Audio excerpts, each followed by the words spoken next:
شفيع الورى سلام عليك يا نبي الهدى سلام عليك خاتم الأنبياء سلام عليك سيد الأسفياء سلام عليك. கணியம் நிறைந்த அல்லாஹ்வின் நல்லடியார்களே, ஒரு மனிதனுக்கு எல்லாம் பாதுகாக்க வேண்டும். நோய் வருகிறது. அல்லாஹ் நம் அனைவர்களுக்கும் பரிபூர்ணமான ஆரோக்கியத்தை காலமெல்லாம் தருவானாக. ஒரு மனிதன் நோய்வாய்ப்பட்டான், அதற்கு முறையான மருத்துவ சிகிச்சை எடுத்துக்கொண்டான். இப்போ என்ன ஆகும்? முழுமையாக அந்த நோயிலிருந்து அவன் சுகம் பெற்று விடுவான்.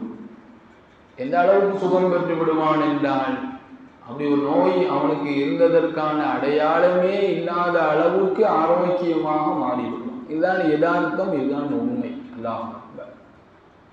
இப்போ இந்த ஹதீஸை பாருங்களேன், பைஹக்கியில் வரக்கூடிய ஹதீஸ். நம்முடைய உயிருக்கு உயிரான நம் உயிரை விட மேலான கண்மணி முஹம்மது ரசூலுல்லாஹி ஸல்லல்லாஹு அலைஹி வஸல்லம் அவர்கள் சொன்னார்கள், அலா அதுல்லுக்கும், நம்மளை பார்த்து கேட்குறாங்க பெருமானார், அலா அதுல்லுக்கும், உங்களுக்கு நான் அறிவித்து தரட்டுமா, அலா தாயிக்கும், உங்களுடைய நோயை பற்றி, அதை போல தவாயிக்கும், அந்த நோய்க்கான மருந்தை பற்றி, உங்களுக்கு நோய் எதுவென்று அறிவித்து தரட்டுமா?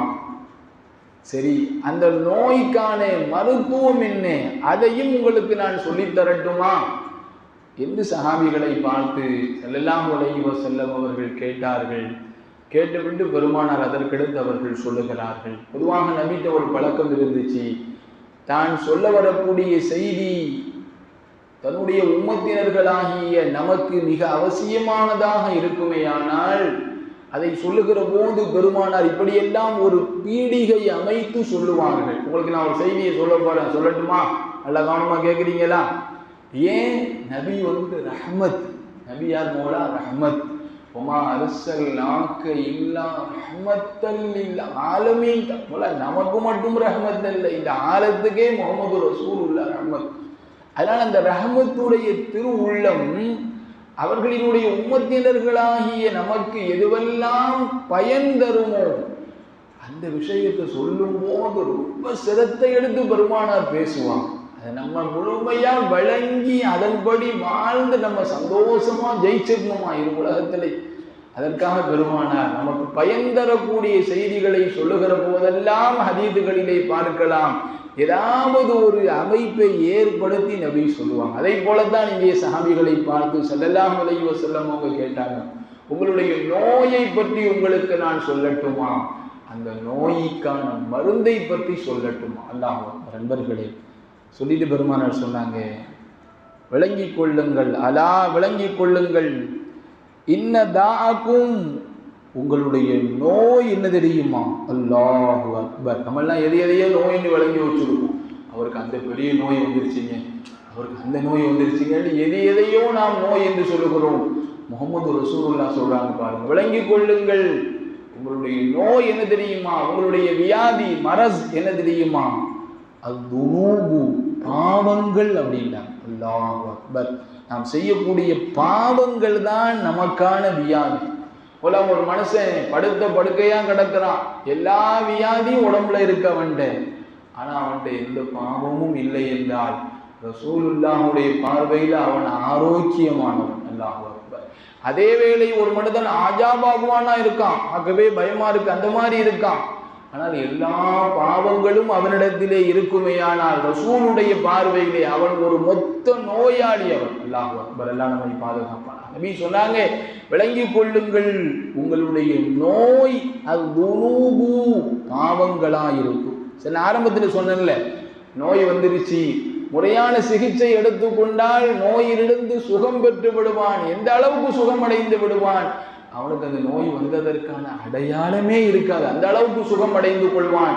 முறையான மருத்துவம் செய்து கொண்டான். இப்போ முஹம்மது ரசூலுல்லாஹ் நோயை மட்டும் நமக்கு சொல்லி தரல, அதற்கான மருத்துவத்தையும் நமக்கு சொல்லி தருகிறார்கள். ஸல்லல்லாஹு அலைஹி வஸல்லம் அவங்க சொன்னாங்க, தவாஅக்கும், அதற்கான மருந்தாகிறது அல் இஸ்திக்ஃபாரு, அல்லாஹ்விடத்திலே கண்ணீர் வடித்து பச்சாதாபப்பட்டு கை சேதப்பட்டு அல்லாஹ்விடத்திலே பாவ மன்னிப்பு தேடுதல் தான் அதற்கான மருத்துவம் என்றார்கள் ஸல்லல்லாஹு அலைஹி வஸல்லம். நம்மிலே யாரிடமெல்லாம் அறிந்தோ அறியாமலோ பாவங்கள் நிகழ்ந்து விட்டதோ அவர்கள் கவலைப்பட வேண்டாம், நிராசையாக வேண்டாம். நமக்கான மருந்தை பெருமானார் நமக்கு சொல்லி கொடுத்துட்டாங்க. ஷருத்து என்ன, நிபந்தனை என்ன? பாவ மன்னிப்பு தேடுகிற போது, ரப்பே இந்த பாவத்தை இனி நான் செய்ய மாட்டேன் ரப்பே என்ற அஸ்மத் உறுதியோடு ரப்பிடத்திலே பாவ மன்னிப்பு தேடினால் எல்லா பாவங்களையும் அல்லாஹ் மன்னிப்பதற்கு தயாராக இருக்கிறான். அல்லாஹ் ரப்புல் ஆலமீன் நம்மை பெற்றெடுத்த தாய் தந்தையினுடைய, நம்முடைய மனைவி, பிள்ளைகள், உறவுகள், நேசர்கள், யாருக்கெல்லாம் துஆ செய்ய கடமைப்பட்டுள்ளோமோ அப்படிப்பட்ட அனைவர்களுடைய லாஹிர் பாத்தின் உள்ரங்க வெளிரங்க சிறிய பெரிய எல்லா பாவங்களையும் அல்லாஹ் முஹம்மது ரசூலுல்லாஹ்வினுடைய வசீலாவை கொண்டு மன்னிப்பானாக. வரும் காலங்களிலே பாவங்கள் செய்யாமல் அல்லாஹ் நம்மை பாதுகாத்துக் கொள்வானாக. அவனை சந்திக்கிற போது ஒரு பாவமும் இல்லாத நிலையிலே அவனை சந்திப்பதற்கு அல்லாஹ் அவனுடைய கருணை நபியின் பொருட்டால் அவர்களுடைய ஒட்டுமொத்த உம்மத்தார்களுக்கு தௌஃபீக் செய்வானாக. பிஹக்கி லா இலாஹ இல்லல்லாஹ் முஹம்மதுர் ரசூலுல்லாஹ் யா ரப்ப முர்ஷிதி ஃபைஸி சுப்ஹானல்லாஹி பிஹம்திஹி சுப்ஹானல்லாஹும்ம பிஹம்திக அஷ்ஹது அன் லா இலாஹ இல்லா அன்த அஸ்தக்ஃபிருக்க வ அத்தூபு இலைக். சுப்ஹான ரப்பிக ரப்பில் இஸ்ஸத்தி அம்மா யசிஃபூன் வ ஸலாமுன் அலல் முர்ஸலீன் வல்ஹம்துலில்லாஹி ரப்பில் ஆலமீன். ஸல்லல்லாஹு அலா முஹம்மத்.